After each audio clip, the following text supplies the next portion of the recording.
are privileged to have Shailendra Gokhale today. Shailendra is the managing partner of Rosefield DA International. He is director, founder of Rosefield Energy Tech Private Limited. Graduate in mechanical engineering with a specialization in DMM and DITM. He is also a member of Energy Institute London. He is having expertise, having internationally renowned technical expert on crude oil, lubricants, base oils, and additives. He is having immense experience in international trade management, value engineering, M&A, business strategy, and supply chain management. Shailendra ji is highly experienced in energy professional with a broad global experience and with major strength in value engineering and international trade management. He is a globally renowned and recognized expert in global value chain downstream, and currently he advises some of the best energy companies globally. He is a much sought after speaker. Today he is going to deliver his address on the current energy crisis and its impact on international trade. So first of all, good evening to all.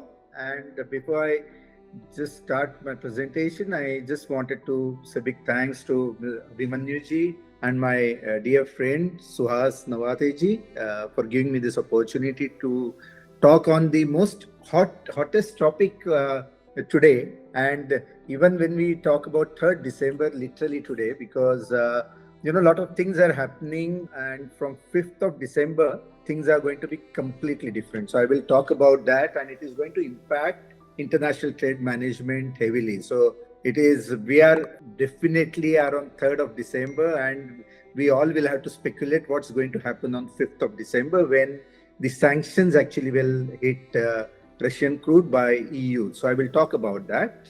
Just to take you through what is this energy crisis. Do we really face energy crisis? If you think about crisis in terms of supplies, then I don't think that there is any issue. Only thing is that, supplies are there, but if you have to pay more, obviously that also results into crisis, because ultimately it leads to inflation, it leads to demand destruction. So obviously the world can't afford such crisis. It's going to be obviously a very costly affair, and it is going to impact on international trade management. So the whole purpose of talking over the next 45 minutes is basically to take you through where we are today, means what's the global energy mix, and then Europe's energy crisis, because it is definitely impacting India a lot. Then I would like to just spend a couple of minutes on an outlook of crude oil, that where crude oil is going to head and how it is going to behave. And last, very important thing is that what could be future role of India as a major energy consumer, and which would also mean that the companies who are operating out of India,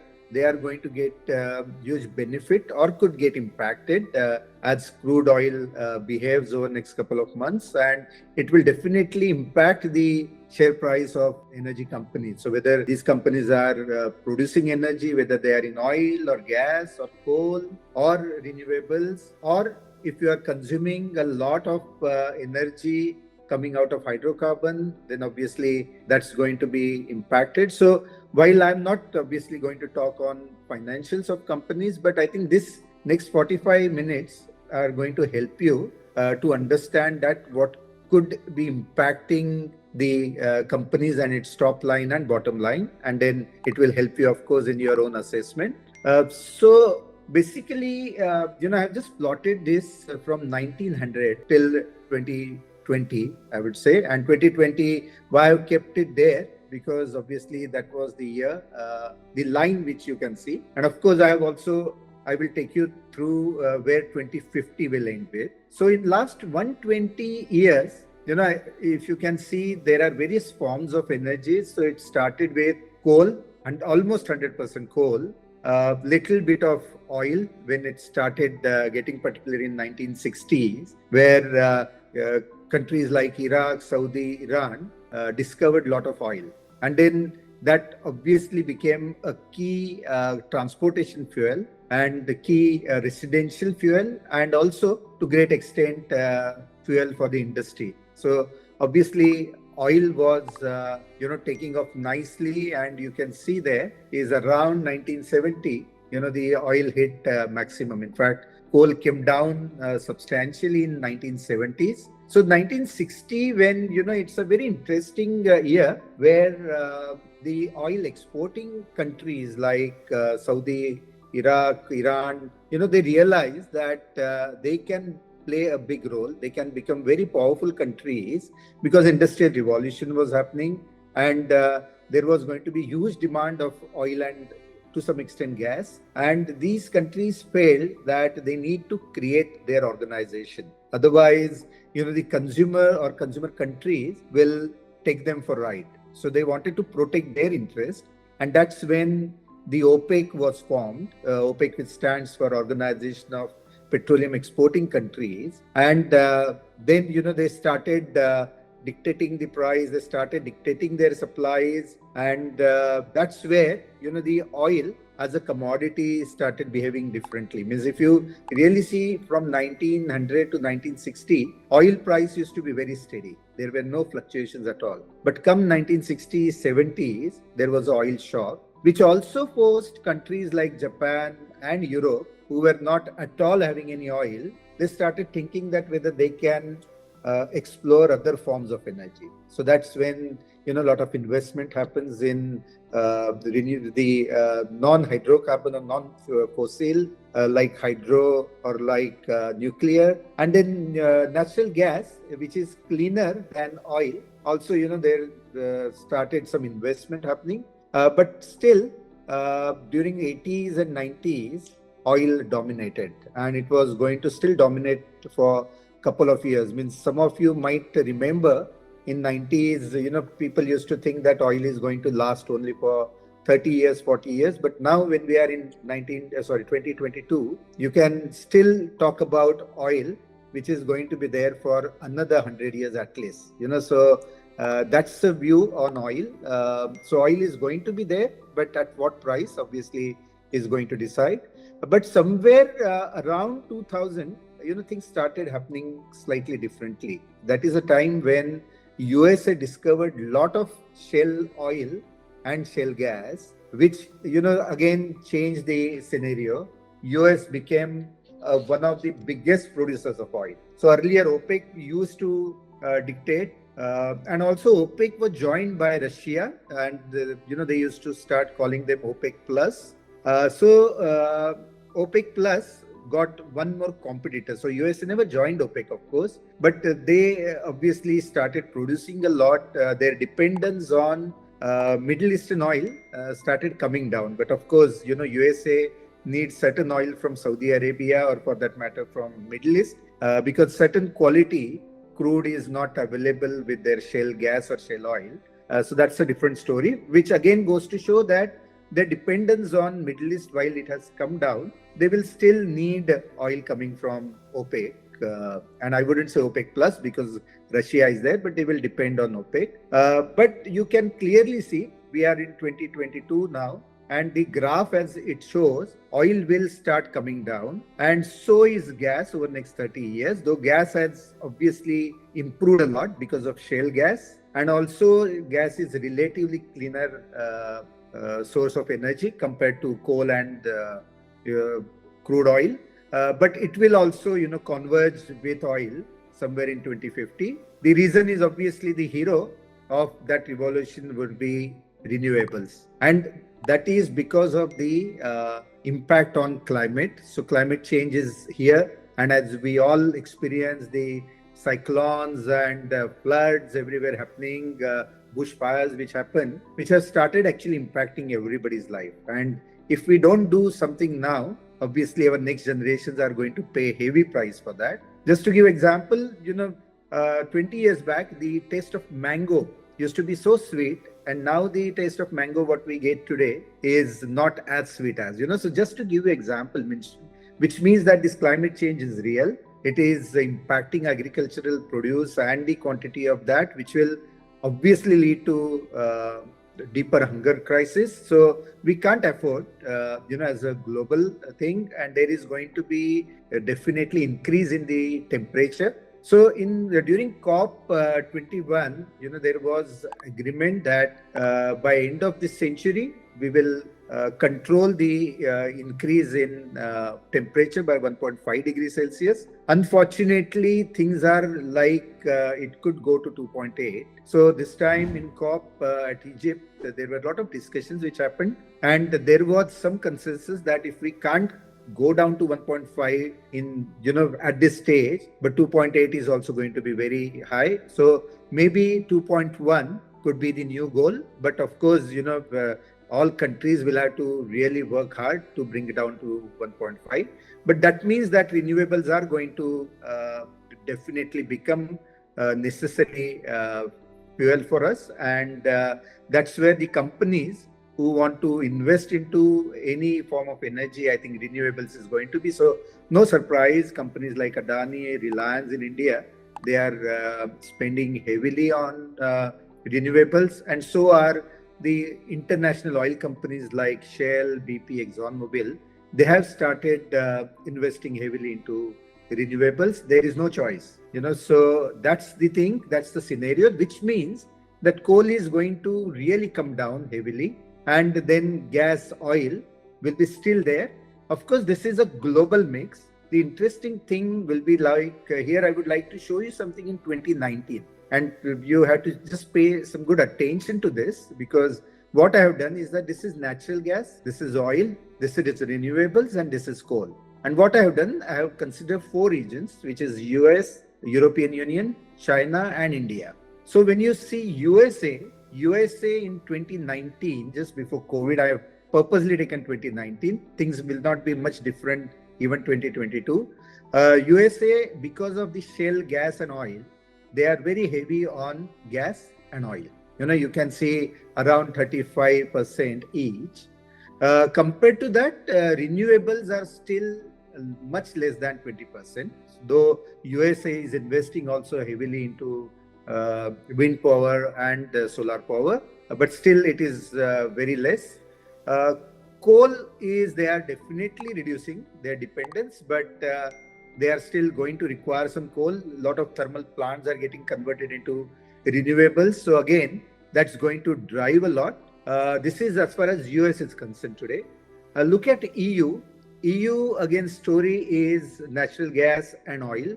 They have been depending still heavily on gas and oil, particularly from Russia, and we will come to Russia story little later.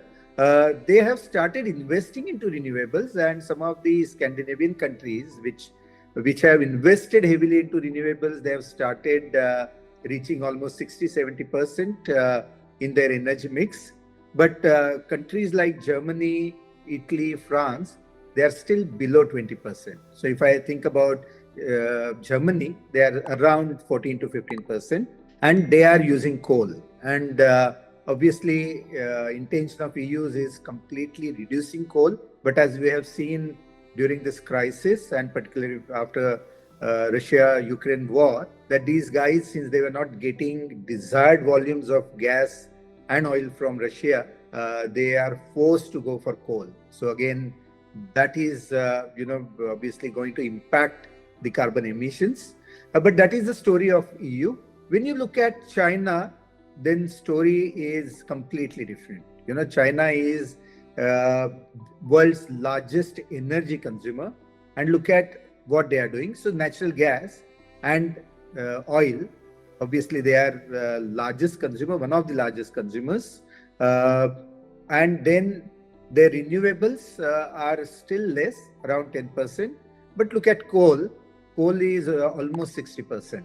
But China again is heavily investing into wind power. In fact, last couple of years, the wind power, almost 50% of wind power addition has happened in China.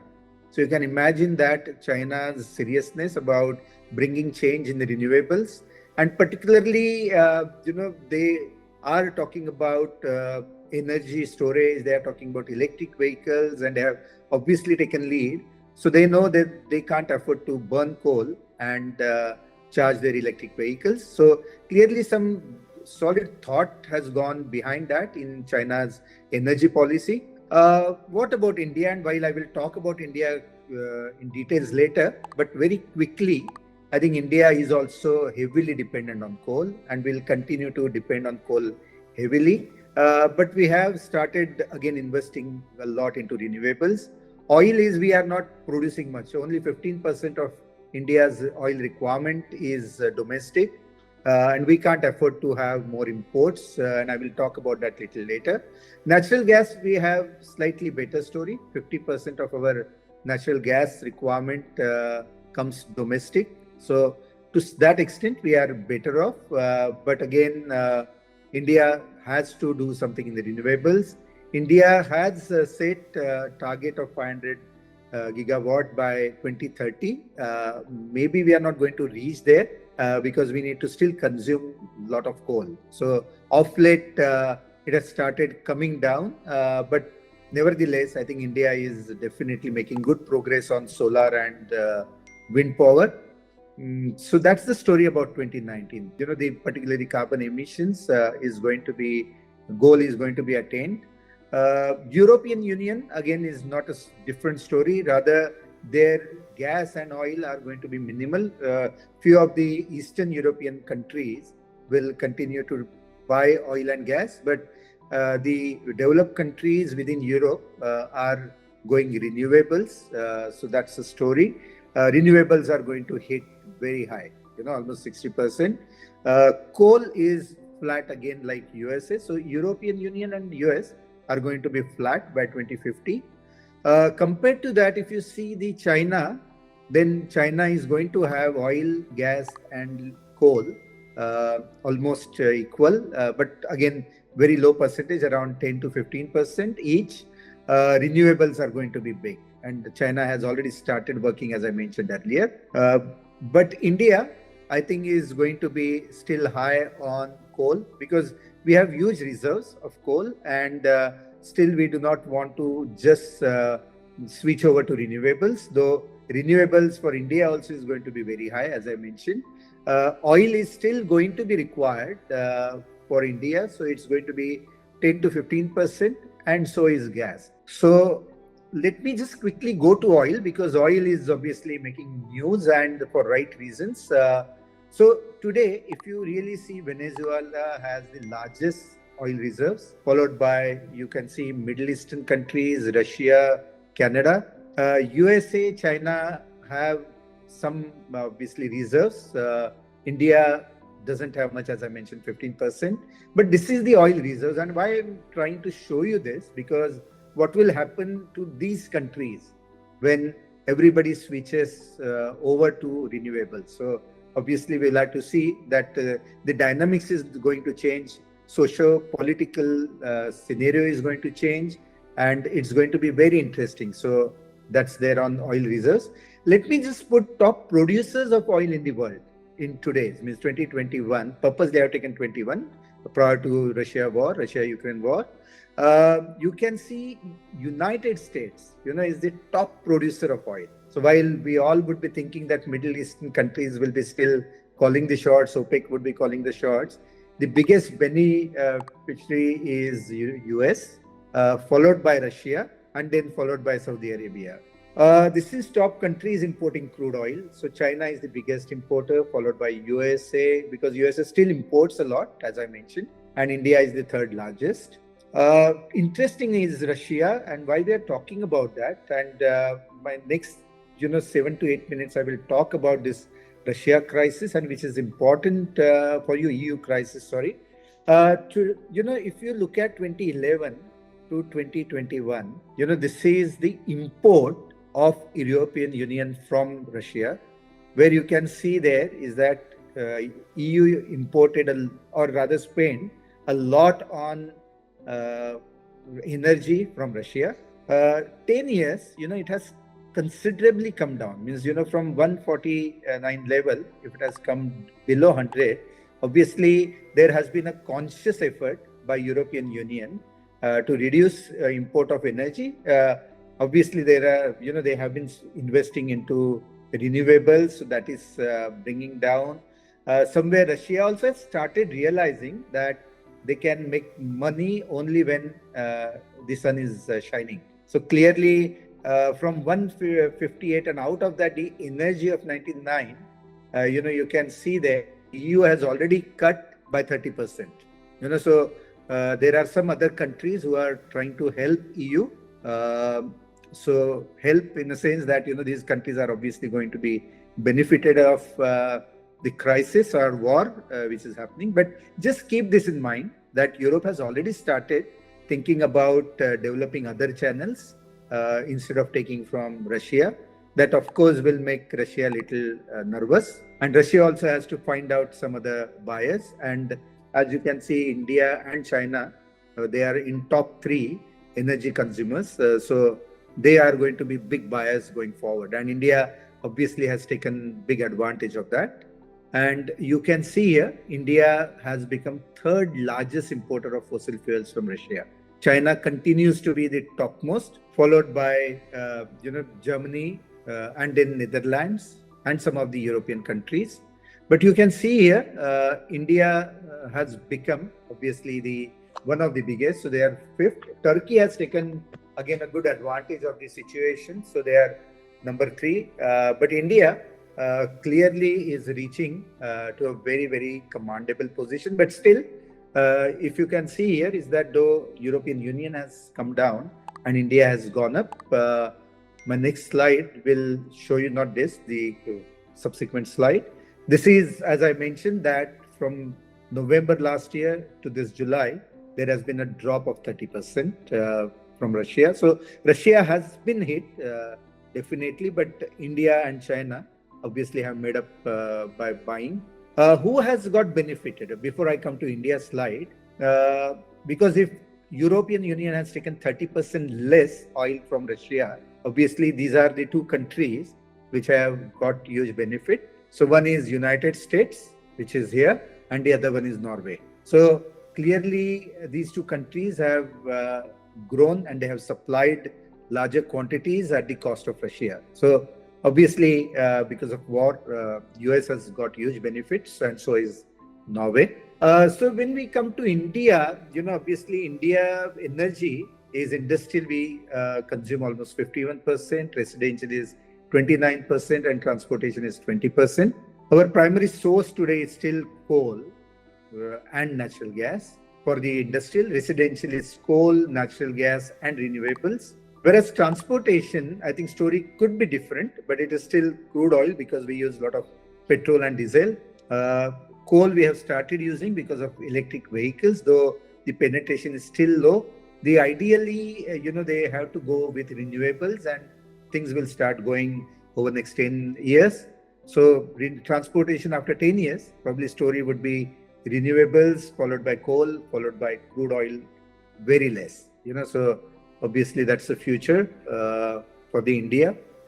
India's top oil suppliers in till war happened. Russia was just less than 0.5. Iraq was obviously big, but what is India's story today means now Russia has displaced Iraq and Saudi Arabia, and you can see here is that Russia has gone to 22% in October. November also continued to be same story. The Iraq is 20, Saudi Arabia has 16%. So that's why European Union is very nervous, but India clearly has to see after their energy security, after their people, and that is the stand the Indian government has taken. China remained, of course, largest buyer of Russian crude. And only thing is that now why I said December 3rd today, because come December 5th, that is on Monday, we are going to see where crude is going to behave, how it is going to behave, because European sanctions are coming, or rather they are talking about the ceiling, which is going to happen on crude oil import from Russia. And what they are saying, European Union, or not just European Union, I must correct it, G7, so which includes also USA. What these countries are saying is that Russia has to supply with a cap of $60 a barrel, the crude oil, which means that at the most European Union will pay $60 to Russia. Today, we are still at 80 plus dollars when we look at Brent. Russia is obviously not going to agree for that. But if European Union, and why European Union is so confident about bringing that cap, because 50% of logistics companies and insurance companies of the world are operating out of Europe. And they are saying is that if Russia doesn't agree to the $60 cap, they are going to actually ask the shipping companies not to transport Russia's oil to European Union. And that's where, tomorrow, rather on Sunday, OPEC is meeting to discuss whether they are going to see reduction in the supply of crude oil because of this, because if Russia doesn't agree for that, or if Russia agrees to that, then obviously every country is going to demand that. Why only European Union? If India is buying so much, if China is buying so much, there is going to be a different ball game, and that's why OPEC is now looking at it. They are looking at couple of scenarios. If because Russia crude supply can come down, because if they don't agree to $60 cap, then OPEC could get benefit. OPEC also could reduce their supply, or rather reduce their production, which could again keep oil at a higher price. USA is going to get benefited because, as you remember, they have become largest producer. They are net exporter of crude oil, and they could get huge benefit because a lot of oil is still there with shale oil and gas producers. But again, if OPEC reduces and if USA decides to pump more oil, then there is going to be supply glut, which could bring down price. So it's anybody's guess. Obviously, we'll have to wait till 5th of December, and still, a lot of things are going to happen next couple of weeks because Russia, what stance they take, what India and China are going to take. India and China have already bought a lot of oil because they know that once sanctions come, there could be some disruption happening. And so is Europe. Means, we have been hearing a lot of stories about Europe, switching off their lights during night. But Europe has now sizable reserves with them. So they have bought at a higher price, but at least it's not going to impact their winter. So again, they are using that as a tool to negotiate with Russia. So it's going to be very, very interesting dynamics, and we'll have to see how all these countries are going to deal with that. And that's why if you are in the shipping business, if you are policymakers, or if you are looking at strategy in building your renewables or using renewables, I think this is the roadmap where you have to work. We, of course, as a company, we work with various companies, whether they are energy consumers or energy producers, to advise them, to guide them. In fact, just beginning of this week, I was with Niti Aayog, because I'm working very closely with Niti Aayog on circular economy of oil, where, again, that could be one way of reducing dependence on oil, because oil, can be recycled, and it will also help environment, because one drop of used oil can impact or can pollute 1 million liter of fresh oil. So you can imagine that when you see on the river side, people are washing their vehicles, I think that's not really good sign. So a lot of things government of India is thinking seriously, and I'm very fortunate to work closely on some of the things. So I can tell you with a lot of confidence that India is moving into that direction of reducing dependence wherever possible. So that's the things. I have some question regarding the emergence of this hydrogen as an alternate fuel. And many people are talking about hydrogen. And in fact, we are told that Saudi Arabia and other oil countries are investing heavily on hydrogen manufacturing. So will it change the graphs what you have projected for 2040 or 50? Hydrogen as a fuel is definitely going to be dominant, but it will be more as a renewable, because a lot of investment is happening on green hydrogen. Okay. So what does that mean is that if you use renewables to produce hydrogen, hydrogen is basically electrolysis process, right? It means you can just break water into hydrogen, but to break that electrolysis, if you use renewable energy. So hydrogen is basically like a petrol or diesel. It's a downstream, whereas renewable is upstream. So Okay. like crude or gas. So there was huge pressure on India for reducing coal. So on absolute terms, you showed some charts where we are showing percentage of internal use of each country. So in absolute terms, is our coal usage much higher than European Union or America? Much higher, much higher. Our dependence on coal, because we, continued with our thermal power plants, whereas European Union cut down on the coal long back, and so is now USA. So clearly they had a roadmap they wanted to bring, but thermal energy cost has always been lower. And particularly when we were going to invest into new energy.